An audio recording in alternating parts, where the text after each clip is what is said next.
जो न घटने वाली घटना को घटा दे और घटने वाली घटना को रोक दे, ऐसे प्रभु श्री राम भक्त श्री हनुमान जी है। अब चारों युग प्रताप तुम्हारा है प्रसिद्ध जगत उजियारा। श्री हनुमान जी चारों युग में रहे। द्वापर में श्री कृष्ण के साथ रहे, कलयुग में तो है ही, सतयुग में शिव के रूप में रहे।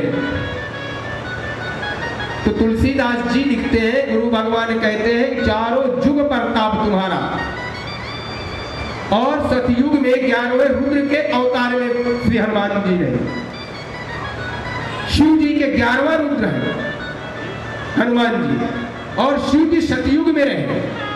तो शिव के 11वें अवतार जो हुए वो श्री हनुमान जी त्रेता में आए और द्वापर में भी रहे। द्वापर में श्री कृष्ण के साथ श्री अर्जुन के रथ पर बैठे, और रथ पर ही नहीं, जो रथ का पताका था उस पताके में, ध्वजा में, इसलिए अर्जुन के ध्वजा का नाम पड़ा कपिध्वज। तुलसीदास जी हनुमान बाहु में लिखते हैं कि भारत में पारथ के रथ के तू कपिराज, भारत में पारथ के रथ के तू कपिराज, गाज सुन तुरु राज दल हल पल गो।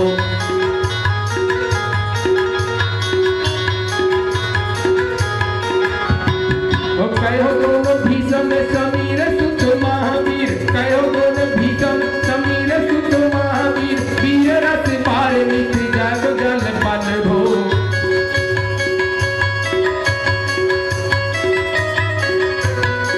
पल हो भारत में पारथ के रथ के तू कपिराज, गाज सुनी तुरु राज दल हल पल हो।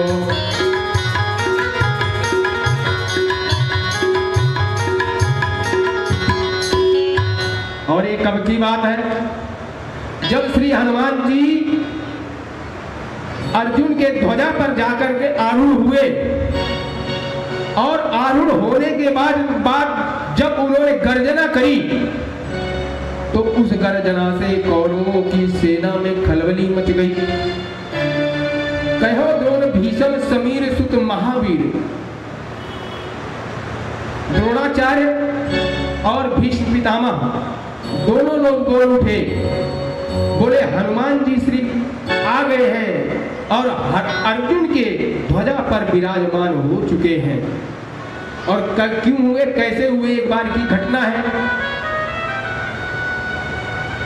जब तो अर्जुन बाग में तो गए, लेकिन हनुमान जी वहां बैठे थे। श्री हनुमान जी से उन्होंने पूछा नहीं। हनुमान जी पीछे में थे, रखवाली कर रहे थे। फूल को तोड़ा, तोड़ने के बाद जब श्री हनुमान जी ने पूछा आपने फूल क्यों तोड़ा, चुरा करके, बोले मैं अपने भगवान को चढ़ाने के लिए ले जा रहा हूँ। बोले कौन से भगवान? बोले कृष्ण भगवान। तो हनुमान जी मुस्कुरा करके चुप हो गए। अर्जुन को ऐसा लगा कि भगवान कृष्ण का नाम सुनते श्री हनुमान जी डर गए।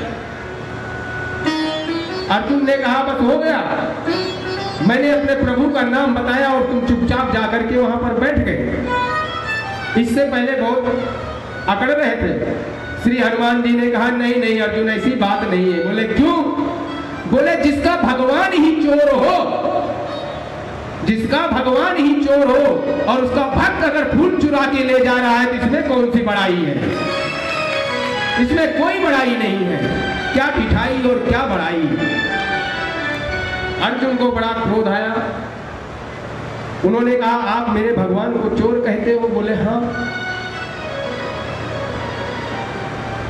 बोले मैं तुम्हारी प्रभुताई को जानता हूं हनुमान। बोले कैसे जानते हो? बोले जब लंका जाने के लिए सेतु बनाना था तो इतने सारे बंदर लग गए सेतु बनाने में, और तब जाकर के सेतु बना पाए। और मैं होता तो एक बाण में पूरा सेतु बना देता। श्री हनुमान जी बोले अर्जुन सेतु तो बन जाता, लेकिन उस सेतु में जो तुम अपने बाणों से बनाते, एक भी बंदर पार नहीं हो पाता, एक भी बंदर पार नहीं हो पाता। अर्जुन ने कहा फिर देरी क्या है? हनुमान जी ने कहा किस बात की? बोले मैं पुल बना रहा हूं और आप चढ़ के पार हो जाओ। हनुमान जी ने सोचा अर्जुन को घमंड आ गया है। और देखिए जब जब किसी भक्त को घमंड आता है तो प्रभु श्री राम हनुमान जी से उसके घमंड का नाश करवाते हैं। जब जब घमंड आया, रावण को अहंकार हुआ तो हनुमान जी ने सर्वनाश किया रावण को।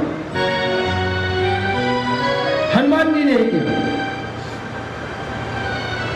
अर्जुन को घमंड आया, एक बार ऐसे ही घमंड आया, अहंकार हो गया सत्यभामा को,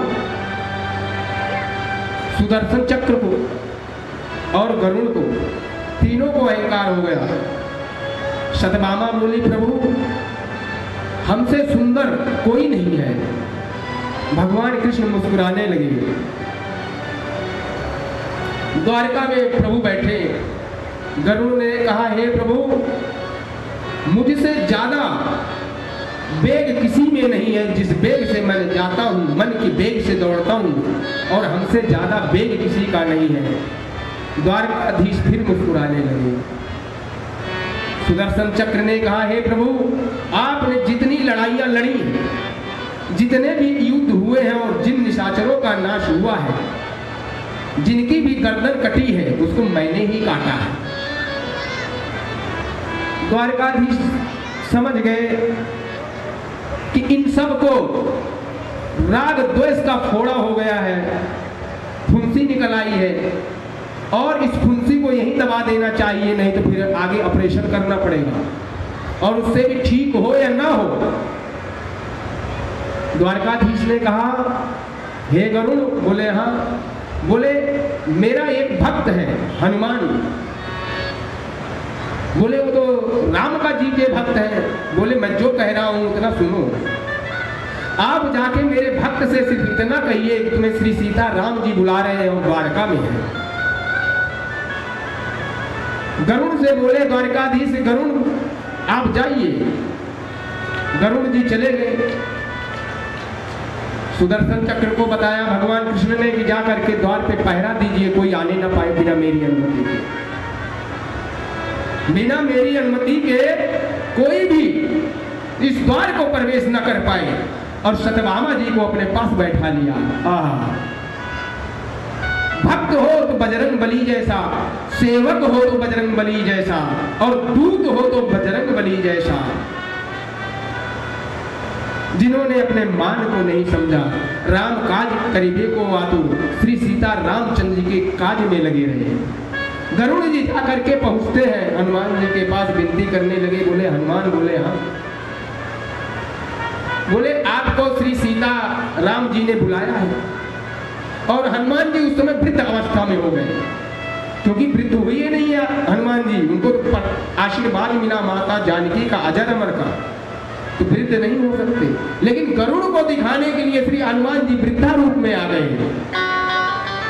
गरुड़ ने कहा आपको श्री सीता राम जी ने बुलाया है, चलिए।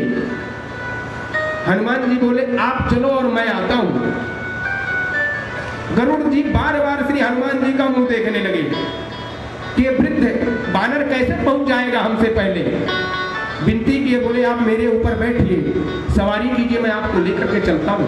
श्री हनुमान जी ने कहा नहीं भक्त आप जाओ और मैं आता हूं। और जब गरुड़ जी वहां पहुंचे तो श्री हनुमान जी बैठे मिले उनके चरणों में, इतने वेग से आए। और जैसे ही हनुमान जी वहां पर आए, दरवाजे पर पहुंचे, सुदर्शन चक्र ने श्री हनुमान जी को रोका और हनुमान जी ने हाथ में पकड़ के सुदर्शन चक्र को अपने मुंह में रख लिया। द्वारकाधीश जी के पास में पहुंच गए श्री हनुमान जी। और पहुंचने के बाद क्या सुंदर शब्द कहा है। बोले प्रभु मैं तो श्री सीता राम जी को देखने आया था, राम जी तो है, लेकिन यह दासी कौन है जो आपके बगल में बैठी हुई है। सत्यभामा को श्री हनुमान जी ने दासी कहा। बोले यह दासी कौन है। सत्यभामा का घमंड चूर चूर हो गया। सुंदरता का जो अहंकार था वह सुंदरता का अहंकार खत्म समाप्त हो गया। द्वारकाधीश ने कहा, हनुमान क्या आपको रास्ते में कोई रोकने वाला नहीं मिला? बोले प्रभु मिला तो। बोले कहाँ है वो? हनुमान जी मुख से निकाल करके सुदर्शन चक्र को खड़ा कर दिए, बोले ये रहा। तो ऐसा भक्त श्री हनुमान जी का तीनों का घमंड और अहंकार तोड़ दिए श्री हनुमान जी ने। तो जब जब अहंकार और घमंड टूटा है तो श्री हनुमान जी ने ही तोड़ा है। मैंने कहा ठीक है पुल बांधो अर्जुन, और मैं उस पुल से पार हो जाऊं तो जो तुम कहोगे वो मैं करूंगा। अर्जुन ने कहा अगर नहीं पार हो पाए, पुल टूट गया तो मैं आत्मदाह कर लूंगा, अग्नि स्नान कर लूंगा यहीं पर।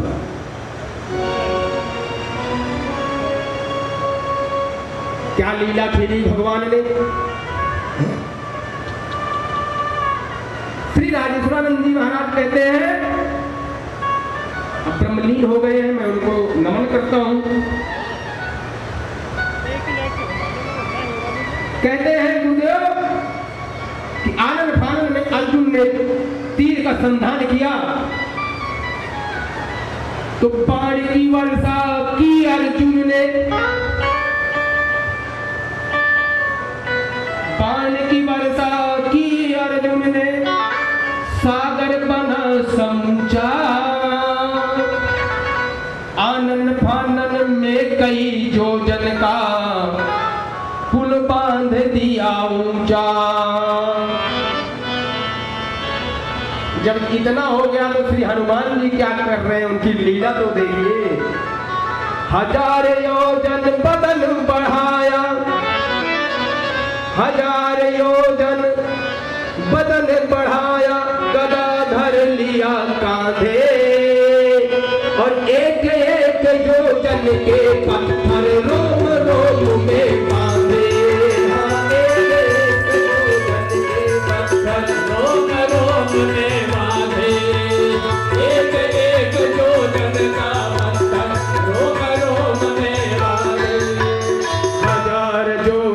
बदन बढ़ाया, गदा धर लिया कांधे।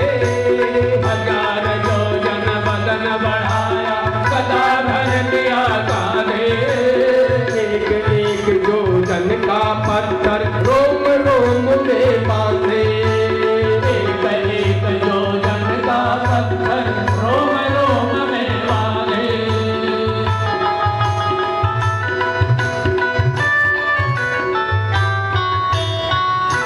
बोलो जय जय श्री सीताराम, जय श्री सीताराम। बोलो जय श्री हनुमान जी की, हनुमान की जय, भगवान की। रोमकूप में एक एक पहाड़ को ही बांध लिया, पूरे पूरा पहाड़ श्री हनुमान जी ने बांधा। और बांधने के बाद जैसे ही पैर उठा करके पुल पे रखा तो पुल ऐसे होने लगा, चरमराने लगा। अर्जुन ने देखा कि पुल हिल रहा है और श्री कृष्ण से हाथ जोड़ करके आवाज लगाई अर्जुन ने कि प्रभु आज मेरी लाज को बचा दो। अब भगवान कृष्ण तो एक ही, नारायण तो एक ही है, वही राम वही कृष्ण। लाज अर्जुन की बचाए या हनुमान की? दोनों भक्त भगवान के लाज किसकी बताए? हनुमान जी पुल पे चढ़े, पुल टूट गया। अर्जुन बोले अब मैं अग्निदाह कर लूंगा, अग्नि स्नान करूंगा। लकड़ियां इकट्ठा करी जाने लगी। द्वारकाधीश भगवान कृष्ण ब्राह्मण का भेष रख करके आए। उन्होंने कहा ये बताइए ये क्या हो रहा है भाई, कहीं कुछ प्रयोजन है? इकट्ठी लकड़ियां इतनी क्यों की जा रही हैं? अर्जुन ने कहा नहीं ऐसा कुछ नहीं है विप्र। बोले फिर क्या है? बोले हमारी और हनुमान जी की शर्त लगी थी इस तरह से, और मैं शर्त को हार गया, पुल टूट गया है, इसलिए मैं अग्नि स्नान करने के लिए जा रहा हूं। ब्राह्मण रूपी भगवान कृष्ण ने कहा कि देखिए जब शर्त लगी तब 2 ही लोग थे। बोले हाँ।